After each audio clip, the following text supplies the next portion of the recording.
हम अपना स्टार्ट करने जा रहे हैं डेथ ऑफ अ पार्टनर। इसका क्या है, हमारा ये पार्ट 1 है।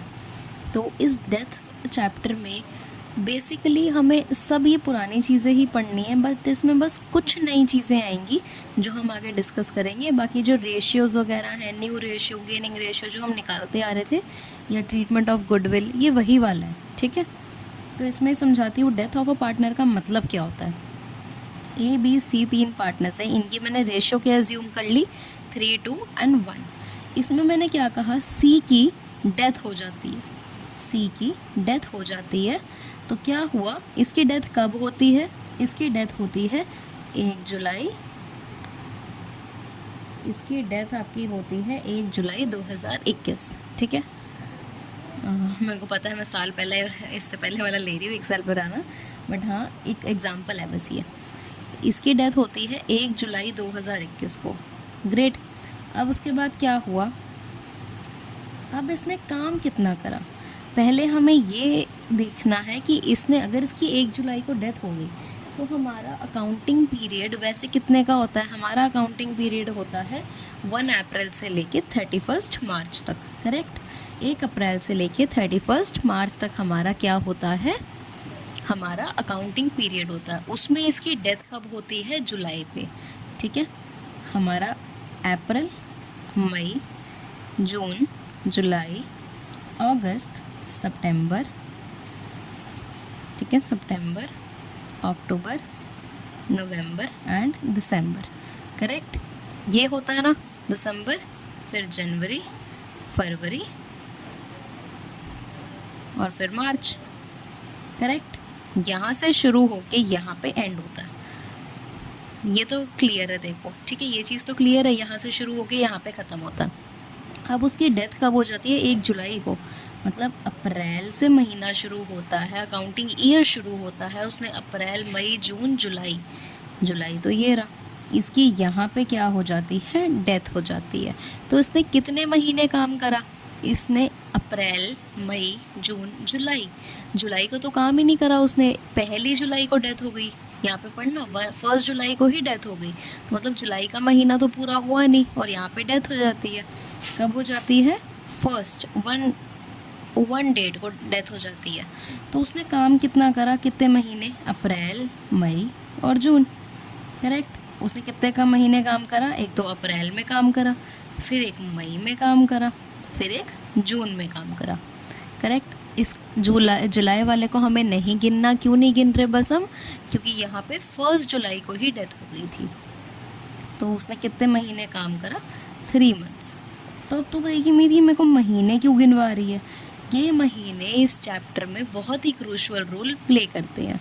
देखो पता होना चाहिए वो कितने महीने काम करके गया है, या उसकी डेथ जब हुई है वो अकाउंटिंग ईयर से कितना दूर है, कितना परे है, ये तुझे नॉलेज होनी चाहिए, तभी तू क्या कर पाएगी। जो क्वेश्चंस हैं उसमें जो हमने कुछ ना शेयर्स निकालने होते हैं, ठीक है, प्रॉफिट या शेयर निकालना होता है किसी पार्टनर का, तो आप इसी बिहाफ पे निकाल सकते हो, ठीक है। जो डिसीज्ड पार्टनर होता है ना, जिसकी डेथ हो जाती है, उस पार्टनर का, ठीक है। तो यहाँ देखते हैं, जो सी है, सी की रेशियो कितनी थी, 1 थी उसके पास पोर्शन, और इसकी डेथ हो जाती है, तो मतलब ये डिसीज्ड पार्टनर है। और बाकी की जो बचे पार्टनर्स हैं वो क्या है, ए और बी। तो ए और बी जो बचे हुए पार्टनर्स हैं वो आगे क्या करेंगे, आगे अपने बिजनेस को कंटिन्यू करेंगे।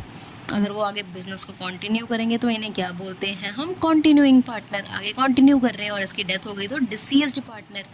और अगर एक सेंस में देखा जाए तो जो सी है वो कौन बन गया, सैक्रिफाइसिंग पार्टनर बन गया। जैसे हम रिटायरमेंट में करते थे ना, जो रिटायर हो रहा था वो सैक्रिफाइसिंग होता था, वो सैक्रिफाइस कर रहा है, ऐसे ही जिसकी डेथ हो गई उसको तो बेचारे को सैक्रिफाइस करना ही पड़ गया ना।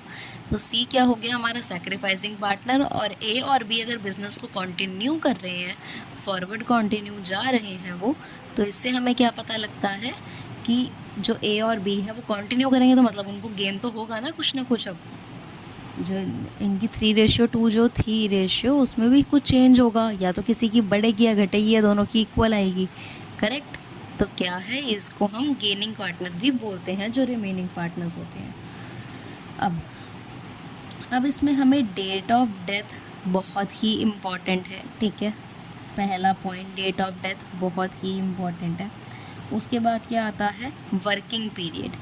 डेट ऑफ डेथ हमें जब मिल जाती है, पहला क्वेश्चन हमें डेथ के चैप्टर में, पहला पॉइंट ही हमें क्वेश्चन में क्या ढूंढना है कि उसकी डेथ कब हुई है, डेट ऑफ डेथ। ये हमारा फर्स्ट क्वेश्चन होना चाहिए अपने आप से कि हमें डेट ऑफ डेथ क्या यहाँ पे दिख रही है, गिवन है, तो हमें डेट ऑफ डेथ पहले फाइंड करनी है। उसी से हमें क्या पता लगता है, वर्किंग पीरियड, कि उसने कितने टाइम काम करा है, डेथ होने से कितने महीने पहले या कितने महीने से उसने काम करा है। क्योंकि एक चीज़ बता, अगर मेरे को इतना प्रॉफिट हुआ है और उसने काम देख इतना प्रॉफिट हुआ है और उसने तो काम ही इतना सा करा था, तो मैं क्या देखो लगता है इसका पूरा हिस्सा उसको दे दूंगी यहाँ पे, मतलब वो करके अपना सेक्रीफाइस करके कि हाँ जी इसकी डेथ हो गई है तो ये यहाँ का ये हिस्सा ले लो, इतना हिस्सा उसने काम करा था बट इतना हिस्सा तो प्रॉफिट हुआ है तो अब पूरा ले लो, ऐसे तो नहीं होता।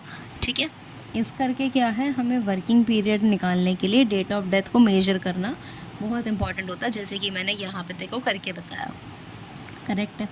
अब क्या होता है, जो सेक्रीफाइसिंग पार्टनर होता है ना, मतलब जिसकी डेथ हो जाती है पार्टनर की, अब कौन होता है, वो तो पैसा ले नहीं सकता आके, उसकी तो डेथ हो गई, तो उसके बिहाफ पे कौन आते हैं, उसके बिहाफ पे आते हैं या तो आता है उसका एग्जीक्यूटर। एग्जीक्यूटर क्या होता है, जो उसका इकट्ठा करने वाला होता है सामान, हर जगह जाके उसका सामान इकट्ठा करने वाला कौन होता है, उसका एग्जीक्यूटर। या तो उसका नॉमिनी, अगर उसने किसी को नॉमिनी बनाया हुआ है, या तो उसका लीगल रिप्रेजेंटेटिव, मतलब वो कोर्ट कचहरी का वही हिसाब किताब हुआ, उसके बाद उनको एक रिप्रेजेंटेटिव मिला लीगल तरीके पे, इलीगली कुछ भी नहीं हुआ, लीगल तरीके से कुछ रिप्रेजेंटेटिव मिल गया, या तो एग्जीक्यूटर या नॉमिनी। तो इन तीनों जब ये तीनों होते हैं तो वो डिसीज्ड पार्टनर के बिहाफ पे कुछ भी ले सकते हैं। ऐसे नहीं कि हाँ हमें 1 करोड़ दे दो, 2 करोड़ दे दो, ऐसे नहीं होता, कुछ हिसाब से यही बंदे लेते हैं आके, तो इनके भी हमें अकाउंट सीखने पड़ते हैं। ठीक है, तो ये तीनों नहीं आते, जिसमें से सिर्फ एक ही नाम आएगा आपको। तो ठीक है, इसमें आगे हम कंटेंट्स पढ़ते हैं। कंटेंट क्या क्या है अब हमारा, तो हम एक बार वो भी देख लेते हैं कि हमारा कंटेंट क्या है इसमें। Calculation of new ratio and gaining ratio, जो हमने पढ़ी ही है एडमिशन में भी, रिटायरमेंट में भी, चेंज इन PSR में भी, तो ये सेम वही है। उसके बाद आता है ट्रीटमेंट ऑफ गुडविल का ट्रीटमेंट करना, ये भी हमने पढ़ा है। और ये क्या है, calculation of deceased share of profits and loss up to date of death, up to date of death, मतलब डिसीज्ड शेयर ऑफ प्रॉफिट या लॉस, जो भी बंदा मरा है उसके हिस्से का प्रॉफिट या लॉस उसके डेथ की डेट तक, मतलब अगर अप्रैल से साल शुरू हो रहा है, उसकी जो डेथ है वो कब हो जाती है, जून में हो जाती है। तो जो अप्रैल, मई और जून, ये 3 महीने का काम जो उसने करा है उसका भी हिस्सा उसको बराबर मिलेगा। अब तो कहेगी मीत अचानक से प्रॉफिट कहाँ से आ जाएगा, क्या पता फर्म को प्रॉफिट ही ना हुआ हो, या क्या पता फर्म को प्रॉफिट साल के एंड में पता लगे, अभी ना पता लगे। तो उसके भी 3 तरीके होते हैं निकालने के, वो हम आगे अभी डिस्कस करेंगे ही। तो ये चीज़ इतनी क्लियर रखो अपने दिमाग में कि हाँ, हमें डिसीज्ड शेयर ऑफ प्रॉफिट या लॉस भी कैलकुलेट करना पड़ सकता है। पड़ सकता क्या है, पड़ेगा ही, up to date of death, जब तक उसकी डेथ होती है, जिस टाइम पे होती है उससे पहले का पीरियड काउंट होता है। ऑफ कोर्स अगर किसी ने साल की स्टार्टिंग से वो काम करता आ रहा है, उसके बीच में डेथ हो जाती है, तो ये उस पर कंट्रोल थोड़ी है, उसको जो उसका कंट्रोल है वो डेथ पे थोड़ी ना है। इसी करके जितने टाइम उसने काम करा होता है उसको इसका हिस्सा मिलता है, जितने टाइम उसने काम नहीं करा आगे साल तक, वो तो ऑफकोर्स से उसकी डेथ हो गई, तो वो कैसे कर सकता है काम। तो जब उसकी डेथ हो जाती है उसके बाद का पीरियड नहीं, उससे पहले का पीरियड हम काउंट करते हैं।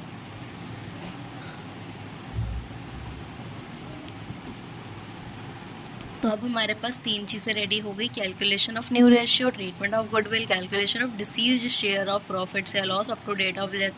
उसके बाद 4th पॉइंट क्या आता है, preparation of deceased capital account, deceased का कैपिटल अकाउंट भी बनेगा। जो बंदा जिस बंदे की डेथ हुई है उसका भी कैपिटल अकाउंट बनेगा, तो वो भी सीखेंगे। फिर preparation of deceased executor account, जो उस डिसीज पार्टनर का एग्जीक्यूटर है उसका भी एक अकाउंट बनेगा, तो वो भी हम बनाना सीखेंगे। ठीक है, तो हम यहाँ पे क्या करते हैं, एक बार मैं क्या दिखा देती हूँ। एक बार हम ना इसका जो है हमारा पहली चीज़ है ना, न्यू रेशियो गेनिंग रेशियो, इसका अब सिर्फ एक क्वेश्चन करवाऊँगी मैं तुझे, बिकॉज बहुत बार ये हम क्वेश्चन कर ही चुके हैं। ठीक है, तो बार बार करवाना मेरे ख्याल से तो कोई समझदारी नहीं है, तो पहले भी हम कर चुके हैं काफ़ी बार। तो हमारे पास आज अभी एक नया क्वेश्चन है इसका। हमारे पास क्वेश्चन क्या कहता है, आर एस और एम ये क्या है, R partner sharing profits and losses in the ratio 2/5, 2/5 और 1/5। जैसा क्वेश्चन में कहा था मैंने लिख दिया। एम डाइड हो जाता है, एम मर जाता है। ठीक है, and his share is taken by R and S, इसका शेयर कितना है 1/5, वो कौन ले लेता है, आर एंड एस। अच्छा जी, तो इसको कौन ले लेता है, आर और S, in the ratio of 1/2। किस रेशियो में, 1/2 में। मतलब 1/5 तो हिस्सा था, आर कितना लेता है 1, मतलब 1/2 में आर का हिस्सा कितना होएगा 1/3। टोटल करेंगे, टोटल अमाउंट नीचे आता है, तो 1/3 किसका हुआ, आर का। और 1/5 में से जो 2 रेशियो गए, 2 पॉइंट गए, जो 2 लिखा है ये हिस्सा है वो किसका होगा, एस का, तो मतलब 2/3 एंड 2 में 2/3। इतना करेक्ट है जी, यही लिखा था मैंने क्वेश्चन में, यही लिखा मैंने, अपना जब एक्सप्लेनेशन कर रही हूँ मैंने भी यही लिखा। Calculate the new sharing ratio, profit sharing ratio. अब क्या निकालनी है हमें, न्यू निकालनी है। एक चीज़ बता, हमें गेनिंग का फॉर्मूला पता है, न्यू माइनस ओल्ड, करेक्ट। अब हमारे न्यू रेशियो का भी, हमारा जो न्यू प्रॉफिट शेयरिंग रेशियो था इसका भी तो हमें फॉर्मूला पता लगा था ना। जो ओल्ड शेयर है वो प्लस कर देते हैं जो उनको एडिशन में मिल रहा है, जो उन्हें एडिशन में मिल रहा होता है, जो उनको जो सैक्रिफाइसिंग पार्टनर है वो दे के जा रहा होता है, उसको भी हम ऐड कर लेते हैं, करेक्ट। तो पहले जो हमने ये बनाया था इसको हम मल्टीप्लाई कर लें, इसका आएगा 1/15 और इसका आएगा 2/15। ये तो करेक्ट है अपना। और कितनी रेशियो बन जाती है 1/2, जो कि हमें पता लग गया कि क्वेश्चन में हमें ऑलरेडी गिवन थी। ये गेनिंग रेशियो GR है, ये हमें ऑलरेडी गिवन थी कि ये पार्टनर इन दोनों बचे पार्टनर को इतने हिस्से में देके जा रहा है, मतलब यही गेनिंग रेशियो थी इनकी। हमें रेशियो निकालने की ज़रूरत नहीं, हमें शेयर निकालना ज़रूरी था इसमें। अब क्या होगा हमारा, देख, जो R है और S है, तो मैंने क्या बताया, न्यू प्रॉफिट शेयरिंग रेशियो का फॉर्मूला क्या था, जो इनका ओल्ड शेयर है पहले तो वो लिखो, इसका 2/5 है और इसका भी क्या है 2/5। और इसमें हम ऐड क्या कर देते थे, इसमें हम ऐड कर देते थे जो उनको मिल रहा है नया। R को कितना मिल रहा है 1/15 और S को कितना मिल रहा है 2/15। तो जब आप इसको सॉल्व कर लेते हो इसका आंसर आता है 7/15 एंड इसका आएगा 5/15, करेक्ट। तो ये जो न्यू रेशियो है, जो न्यू रेशियो बन गई वो कितनी बन गई है 7/8, क्योंकि डिनोमिनेटर सेम है तो हम न्यूमरेटर्स की रेशियो बना लेते हैं। तो न्यू रेशियो बन गई 7/8 और GR जो हमारी गेनिंग रेशियो थी वो क्या बता दी गई थी, हमें क्वेश्चन में बता दी गई थी, वो क्या थी 1/2। आई होप हमें अब ये चीज़ें भी समझ आ जाती हैं और न्यू रेशियो भी आती है, गेनिंग रेशियो भी आती है हमें, तो क्लियर है। ये मैंने तो कंसेप्ट आई थिंक अच्छे से अब समझा दिया तेरे को। अब क्या करते हैं, अब हमें एक चीज़ करनी है, ट्रीटमेंट ऑफ गुडविल। तो हम ट्रीटमेंट ऑफ गुडविल भी यहीं पे सीख लेते हैं, बहुत ईजी है। तो वो हमारा ये रहा, यहाँ पे एडजस्ट हो जाए बस, हाँ चलो ये हो गया। अब देखते हैं ट्रीटमेंट ऑफ गुडविल, ये वही वाला है पुराना वाला, बस एक बार कंसेप्ट रिवाइज करवा रही हूँ अच्छे से, तो थोड़ा फास्ट चलूँगी तो थोड़ा देख लेना। अब क्या है ट्रीटमेंट ऑफ गुडविल। अब ट्रीटमेंट ऑफ गुडविल में हमें 2 हिस्से हो सकते हैं, 2 पार्ट आ सकते हैं, या तो गुडविल आपको बैलेंस शीट में दी हो या फिर आपको गुडविल किस में दी हो, एडिशनल पॉइंट में लिखी हो, ठीक है। जब भी आपको गुडविल बैलेंस शीट में दी होती है तो हम उसे क्या कहते हैं, एग्जिस्टिंग गुडविल, जो ऑलरेडी एग्जिस्ट करती है। और बैलेंस शीट में हमेशा एसेट साइड, जो एसेट साइड है वो कौन सी गुडविल शो हो सकती है, सिर्फ परचेज्ड गुडविल, क्योंकि जो सेल्फ अर्न्ड गुडविल होती है ना, जो अपने आप आपने अपनी गुडविल बनाई होती है फ्रॉम टाइम टू टाइम, वो हम नहीं कैलकुलेट करते अकाउंटिंग में, सिर्फ परचेज्ड गुडविल को ही कंसिडर करा जाता है। I hope you remember. अब आगे चलते हैं। गुडविल अगर बैलेंस शीट में होती है तो उसे हम एग्जिस्टिंग गुडविल कहते हैं। तो उसको हम क्या करते हैं, उसे हम करते हैं राइट ऑफ। एग्जिस्टिंग गुडविल को राइट ऑफ करते हैं। तो इसकी एंट्री क्या हुई थी, जो हमने पहले इतनी बार कर चुके हैं, all partners capital account debit to goodwill, goodwill को क्रेडिट कर देते हैं इसमें। तो क्या होता है, all partners capital account debit to goodwill. और किस रेशियो में, ओल्ड रेशियो में, किस रेशियो में, ओल्ड रेशियो में, ठीक है।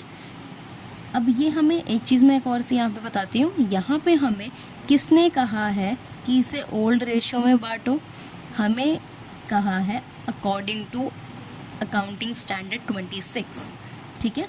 अगर हम अकाउंटिंग स्टैंडर्ड 26 के हिसाब से चलें तभी हम यहाँ पे राइट ऑफ करते हैं और ये एंट्री करते हैं और इसको ओल्ड रेशियो में बांटते हैं, ठीक है, अकॉर्डिंग टू अकाउंटिंग स्टैंडर्ड 26। ये हमें आता तो नहीं है एग्ज़ाम में, आ भी सकता है, तो मैंने लिख दिया यहाँ पे। अब यहाँ पे इन्होंने बोला है goodwill is not given on time basis. चल अभी इसमें मैं बाद में जंप करती हूँ, पहले हम क्या करते हैं, पहले हम ये वाला हिस्सा करते हैं अपना कंप्लीट, ठीक है। अब देखो goodwill in additional point, goodwill क्या है, अब एडिशनल पॉइंट में अगर गिवन हो तो क्या करोगे, पहले आपका क्या, हम कुछ स्टेप्स करते थे, याद है रिटायरमेंट में मैंने स्टेप्स सिखाए थे कि पहले जो रिटायरिंग पार्टनर है उसका शेयर, वो जो रिटायरिंग पार्टनर है उसका शेयर निकालो, उसके बाद गेनिंग रेशियो कैलकुलेट करो, उसके बाद एंट्री करो, करेक्ट, यही बताया था। अब सेम इसमें भी यही है, पर इस बार हमने क्या है, रिटायरिंग की जगह यहाँ डिसीज्ड आ जाएगा, ठीक है, रिटायरिंग की जगह यहाँ डिसीज्ड आ जाएगा। तो कैलकुलेट क्या करनी है, सबसे पहला स्टेप है हमारा डिसीज्ड शेयर का प्रॉफिट कह रही गुडविल, डिसीज्ड शेयर की, डिसीज्ड पार्टनर की गुडविल, ठीक है, डिसीज्ड पार्टनर की गुडविल कैलकुलेट करो कि जो गुडविल है वो डिसीज्ड पार्टनर के हिस्से में कितनी आ रही है, तो उसे कैलकुलेट करो। दूसरा स्टेप है आपका कैलकुलेट करो गेनिंग रेशियो को, क्या कैलकुलेट करो, गेनिंग रेशियो को। अब गेनिंग रेशियो को कैलकुलेट करने के बाद आपकी क्या एंट्री होती है, gaining partners capital account debit to sacrificing partner, और यू कैन से इज़, जो हमारे एग्जाम्पल में ए बी और सी थे, तो सी तो हमारा डिसीज था, सी की तो डेथ हो गई थी, तो रिमेनिंग कौन थे, ए और बी, तो जो बचे हैं वो कौन थे, ए और बी, तो ए और बी गेनिंग हुए। तो या तो आप ऐसे भी लिख सकते हो, A capital account debit B capital account debit to C capital account. तो ये आपकी जनरल एंट्री होती है जो हम करते ही आ रहे हैं, gaining partners capital account debit to sacrificing partner. और ये कौन सी रेशियो में होती है, ये होती है गेनिंग रेशियो में। You have to remember this very carefully कि हाँ ये इस रेशियो में होती है, करेक्ट। और यहाँ पे आपको याद रखना है goodwill is not given on time basis, goodwill time basis पे गिवन नहीं होती कि हाँ इस टाइम पे ये गुडविल थी, उस टाइम पे वो गुडविल थी, गुडविल टाइम बेसिस पे गिवन नहीं होती है। अब हम आगे चलते हैं, यहाँ पे क्या है, calculation of deceased share of profit up to date of death. मतलब अब हमने क्या फाइंड करना है कि जो बंदे की डेथ हुई है उसके डेथ तक के डेट तक की जो भी उसके हिस्से का प्रॉफिट है बीच में या लॉस है या जो मर्जी है वो कैलकुलेट कैसे करें, हमें वो सीखना है अब, ठीक है। तो यहाँ पे जी 2 केस हो सकते हैं, मैंने क्लियर 2 केस बनाए पड़े हैं तेरे सामने, ये लर्न करने वाली है entries, let me be clear over है। अब यहाँ पे 2 सिचुएशंस हो सकती हैं, if new ratio is not given. अगर आपको न्यू रेशियो नहीं दी तब क्या करोगे, और अगर आपको न्यू रेशियो दी है तब क्या करोगे, ठीक है। अगर आपको न्यू रेशियो नहीं गिवन, क्या मैंने बोला, अगर आपको न्यू रेशियो नहीं गिवन और आपको प्रॉफिट हो रहा है, या तो देख प्रॉफिट होगा या लॉस होगा, करेक्ट। और अब केस क्या है, अगर न्यू रेशियो गिवन नहीं है तो प्रॉफिट के टाइम क्या करोगे और लॉस के टाइम क्या करोगे, और अगर न्यू रेशियो गिवन है तो प्रॉफिट के टाइम क्या करोगे और लॉस के टाइम क्या करोगे, ठीक है। तो यहाँ पे अभी मैं फर्स्ट केस पढ़ा रही हूँ, क्या है ये, अगर न्यू रेशियो गिवन नहीं है। अगर न्यू रेशियो गिवन नहीं होती तो हमें एंट्री याद करवा रही हूँ अभी, सिर्फ एंट्री। तो एंट्री क्या होगी और प्रॉफिट हो रहा है, 2 केसेस हैं हमारे, टोटल 4 केस बन रहे हैं इसमें। तो पहला केस क्या है, न्यू रेशियो गिवन नहीं है और प्रॉफिट हो रहा है, न्यू रेशियो गिवन नहीं है और प्रॉफिट हो रहा है, तो क्या एंट्री होगी, P&L suspense account debit to deceased partner capital account. अब ये देखो सस्पेंस वर्ड आ रहा होगा कि सस्पेंस क्यों डाला है, वो हम बाद में बता दूंगी मैं अच्छे से एलैबोरेट करके, but till now you have to remember this entry, P&L suspense, ये पूरा नाम सेम आता है इस एंट्री में, ठीक है। P&L suspense account debit to deceased partner capital account, जिसकी भी डेथ हो रही है, ठीक है, P and L suspense account debit to deceased partner capital account if new ratio is not given and there is profit, correct. And if in case there is a loss, now we are moving to second case. If new ratio is not given and there is a loss incurred, then what we have to do is we have to just reverse the entry. It's easy, it's really easy. You have to remember just 2 entries and then for loss you just have to reverse it. Okay, and so let's start. If new ratio is not given and there is profit, what is the entry? P and L suspense account debit to deceased partner capital account. And in case of loss, the new ratio is not given but there is loss also. So what we will be doing? We will be doing the reverse entry. Reverse entry means whichever thing is credit, do it on the debit side, and whatever thing is debited, put it on the credit side. So in loss, what will be the entry? Deceased partner capital account debit to P and L suspense account. Deceased partner capital account debit to P and L suspense account. Correct? We just have to reverse it. We just have to put them opposite sides. Correct? So इसी तरीके से क्या होगा कि तेरे को 4 entries याद नहीं करनी पड़ेंगी, सिर्फ 2 एंट्रीज में ही काम हो जाएगा. तो प्रॉफिट हो रहा है तो क्या याद रखना है, और न्यू रेशियो गिवन नहीं है, P and L suspense account debit to deceased partner capital account, and then if there is loss तो इसको रिवर्स कर देना है, deceased partner capital account to P and L suspense account. Great, clear. अब उसके बाद आता है if new ratio is given. अगर अब न्यू रेशियो दी हुई है तब क्या करोगे? जब न्यू रेशियो दी हुई है और प्रॉफिट हो रहा है, थर्ड केस है, 2 केसेस यहाँ पे कर लिए. If new ratio is given और अब प्रॉफिट हो रहा है तो क्या एंट्री होगी? Gaining partner capital account debit to sacrificing partner capital account. ठीक है, गेनिंग टू सैक्रिफाइसिंग. अगर न्यू रेशियो गिवन है और क्या हो रहा है? प्रॉफिट, तो गेनिंग टू सैक्रिफाइसिंग. अगर न्यू रेशियो गिवन है और प्रॉफिट हो रहा है तो गेनिंग टू सैक्रिफाइसिंग. और किस रेशियो में जी? किस रेशियो में? गेनिंग रेशियो में. ठीक है, जब भी आप गेनिंग सैक्रिफाइसिंग इस चीज़ को यूज़ कर रहे होते हैं ना अपनी जर्नल में, तो गेनिंग रेशियो में होती है मोस्ट प्रोबेबली एंट्रीज. तो gaining partner capital account debit to sacrificing partner, किस में? गेनिंग रेशियो में. और ये कौन सा केस था? Case third, when new ratio is given and there is profit, तो गेनिंग टू सैक्रिफाइस होती है. But in case if there is loss, what will be happening? If new ratio is given also and there is a loss, then what you have to do? You have to apply the same rule. You have to reverse the entry. Entry को क्या कर देंगे हम? Reverse कर देंगे. ठीक है जी. अगर हमारे पास न्यू रेशियो गिवन थी और प्रॉफिट हो रहा था तो हम गेनिंग टू सैक्रिफाइसिंग कर रहे थे. अब हमारे पास अगर लॉस हो रहा है सेम सिचुएशन में जब न्यू रेशियो गिवन है, तो हम क्या कर देंगे? बस इसकी एंट्री को रिवर्स कर देंगे. सैक्रिफाइसिंग पार्टनर को डेबिट कर देंगे, गेनिंग को क्रेडिट कर देंगे. क्या एंट्री बन जाएगी? Sacrificing partner account debit to gaining partner. Correct है, sacrificing partner debit to gaining partner. I hope ये बहुत ही ईजी एंट्रीज, और मैंने बोल बोल के शायद याद करा ही दिया हो. बाकी तो देख लियो, अगर नहीं हुआ तो एक बार दोबारा कर लेना. वीडियो रोक के अभी कर ले, ठीक है, तो काफ़ी अच्छा मतलब इजीली हो जाएगा. तो अब यहाँ पे देख, हमारा फर्स्ट काम क्या होता है? हमारा फर्स्ट काम क्या होता है? हमारा फर्स्ट काम होता है calculate deceased share of profits. ठीक है जी, ये आपका पहला काम है कि deceased share of profits calculate करो. मतलब जो भी डिसीज्ड पार्टनर है, जिस भी पार्टनर की डेथ हुई है, उसके हिस्से का प्रॉफिट या लॉस कैलकुलेट करो. ठीक है, ये आपका फर्स्ट स्टेप है. इसी करके मैंने यहाँ मेन में लिखा है. अब क्या है? अब आपको देखना है ये, अगर कैलकुलेट करना है आपने deceased share of profit, first आपका ये काम है. दूसरा क्या काम है आपका? गेनिंग रेशियो कैलकुलेट करनी. ठीक है, अब क्या होता है हरलीन, यहाँ पे मैं एक चीज़ बताती हूँ. देखो, जब भी आप डिसीज्ड पार्टनर के हिस्से का प्रॉफिट या loss up to date of his death, उसके डेथ तक निकाल रहे होते हो, तो 3 चीज़ें हो सकती हैं. तो यहाँ पे एक स्टोरी के थ्रू, आई होप अगर मैं तेरे को जज यहाँ पे इनकी जजमेंट पास कर सकूँ. ये देख, मैंने क्या बना दिया, ये एक मैंने टाइम लैप्स बना दिया कि ये 1 अप्रैल है, 1 अप्रैल से 31 मार्च तक. करेक्ट, ये 1 अप्रैल से 31 मार्च तक मूव है। अब क्या हुआ, मैंने तुझे क्या बताया, उसकी 1 जुलाई को 1 जुलाई को उसकी डेथ हो जाती है। ठीक है, मतलब इतने महीने उसने काम करा, जो अप्रैल महीने भी, अप्रैल के बाद मई आता है, जून आता है और फिर जुलाई है।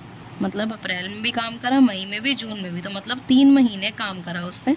उसके बाद उसकी यहाँ जुलाई तक डेथ हो जाती है। ठीक है, अब क्या होता है, जो पार्टनर है, ये देख, ये तो पार्टनर्स है, ये क्या है, ये पार्टनर्स है उस कंपनी के।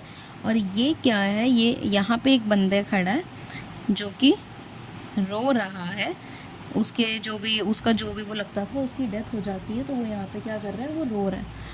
अब जो भी है उसकी वो डेथ हो जाती है, तो जब वो रो रहा है यहाँ पे, तो वो क्या करते हैं, जो उसके ऑलरेडी एग्जिस्टिंग पार्टनर्स होते हैं, वो कहते हैं कि अब हम क्या करें तुम्हारे लिए। तो ये कहता है कि फाइनेंशियल स्टेटमेंट्स दिखाओ। क्या दिखाओ, फाइनेंशियल स्टेटमेंट्स। मतलब वो कहता है कि मेरे तो इसकी डेथ हो गई, बट मुझे उसके हिस्से का पैसा वसूल करना है तुमसे, तुम्हें थोड़ी दे दूंगा मैं सब। तो वो कहते हैं जी ठीक है, इस साल तो देखो अभी ये तो साल कंप्लीट नहीं हुआ था, उसकी जुलाई में ही डेथ हो गई, पूरा साल कंप्लीट हुआ होता तो हम तुम्हें पूरा साल का प्रॉफिट देते। तो अब तुम्हारे पास 3 चॉइसेस हैं। ठीक है, 3 चॉइसेस, और वो चॉइसेस क्या क्या हैं, या तो हम तुम्हें प्रीवियस ईयर का प्रॉफिट कैलकुलेट करके दे देते हैं। ठीक है, पहला क्या आता है, या तो तुम प्रीवियस ईयर का देखो, मतलब जो पिछले साल प्रॉफिट हुआ था उसी के बेस पे इसका हिस्सा निकाल के तुम्हें दे देते हैं। पहला तो ये हो सकता है कि जो पिछले साल मुनाफा हुआ था या लॉस हुआ था, जो भी हुआ था, उसके हिस्से का निकाल के तुम्हें दे देते हैं, तुम वैसे कर दो। ये और रोने लग गया, कहता कि नहीं जी नहीं, कहता कि तुम तो गलत कर रहे हो, चीटिंग कर रहे हो, पिछले साल तुम्हें कम मुनाफा हुआ है, तुम अभी मेरे साथ क्यों ऐसे कर रहे हो। तो वो कहते हैं ठीक है, हम ऐसा करते हैं, हम एवरेज प्रॉफिट निकाल लेते हैं।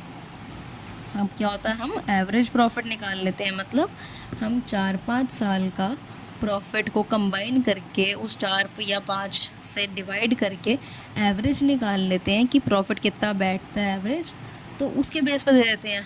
फिर भी ये इतना ढीठ है, फिर भी नहीं माना, फिर भी कहता है कि नहीं मुझे और कोई तरीका बताओ, और कोई तरीका बताओ, रो ही जा रहा है। अब क्या होता है, वो लास्ट तरीका बताते हैं, वो कहते हैं यहाँ तो देख सेल्स बेसिस पे कर ले। क्या कहते हैं वो, या तो सेल्स बेसिस पे कर ले, मतलब अप्रैल जो सब, जब इसका हमारा काउंटिंग ईयर स्टार्ट हुआ था तब से लेके 1 जुलाई तक जितनी भी हमारी कंपनी ने सेल करी है, उस सेल के बेस पे मैं तेरे को क्या दे देता हूँ, जो तेरा हिस्सा बनता है तेरे डिसीज्ड का।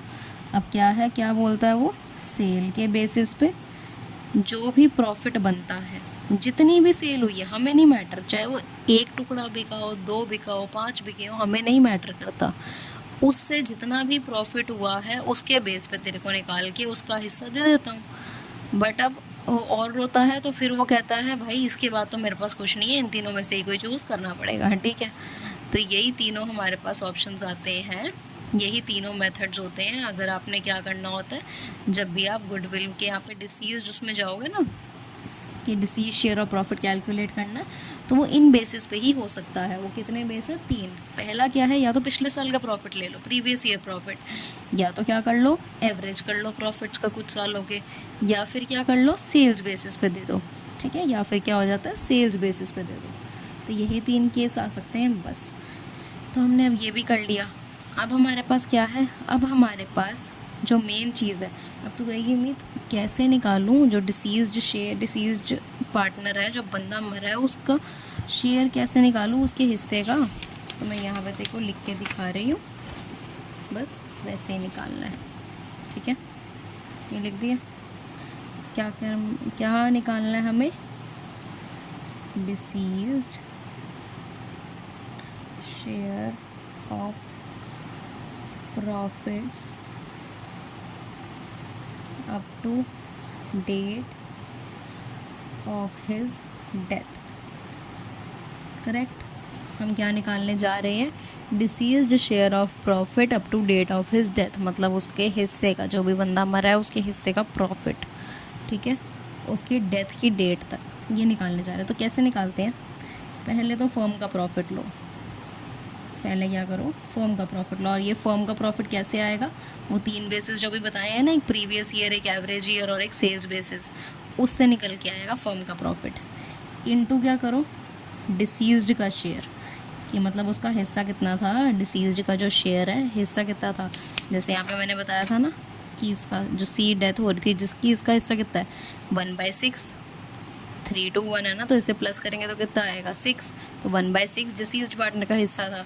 तो मल्टीप्लाई किससे करते हैं हम फर्म के प्रॉफिट को, डिसीज्ड शेयर से। जैसे इस केस में 1/6 था तो इसको 1/6 से मल्टीप्लाई।